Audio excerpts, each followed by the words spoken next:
Sashala kaisa kokthum pandani bishingte ballot paper te postal ballot sanamnano toiwi kok shawi khanarika hastene chief electoral officer Kiran Kite official press ballot paper sanamung choliwi tongo 1.5 lakh ballot paper sanamai kebangma bakhastewo rohorjagai tongo khanashaka Kiran Kite एक होता है EVM के ऊपर जो जहाँ पे button दबा के वोट किया जाता है वहाँ कैंडिडेट का नाम, उनका एड्रेस, पार्टी का नाम, सिंबल और उनका फोटो भी होता है।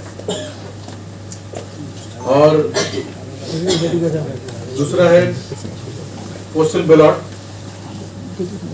जो हमारे कर्मचारी पुलिस पर्सनल को मिलता है। और तीसरा है कि पोलिंग बूथ में भी हम लोग 20 बैलेट पेपर देते हैं टेंडर बैलेट के लिए।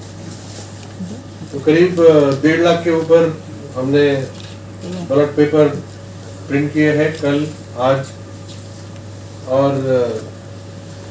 करीब 1 या 2 छोड़ के सभी को हमने दे भी दिए हैं। सभी आरओ ने अपने बैलेट पेपर लेके चले गए हैं। अभी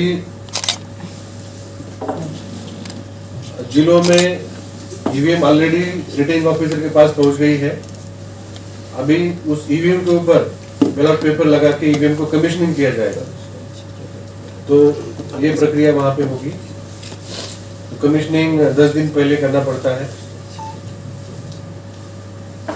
तो एक सिंबल के साथ जो करेक्ट उसका नाम वगैरह सब ठीक करने का काम हमने Abo haikano postal ballot te tender ballot sanamoi tongo khane shakabo ABM ni shakawa ballot paper thepawi chongmare ne bagai tiar khlaijagoi tongo khane shaka Kiran Kite bir report kokhora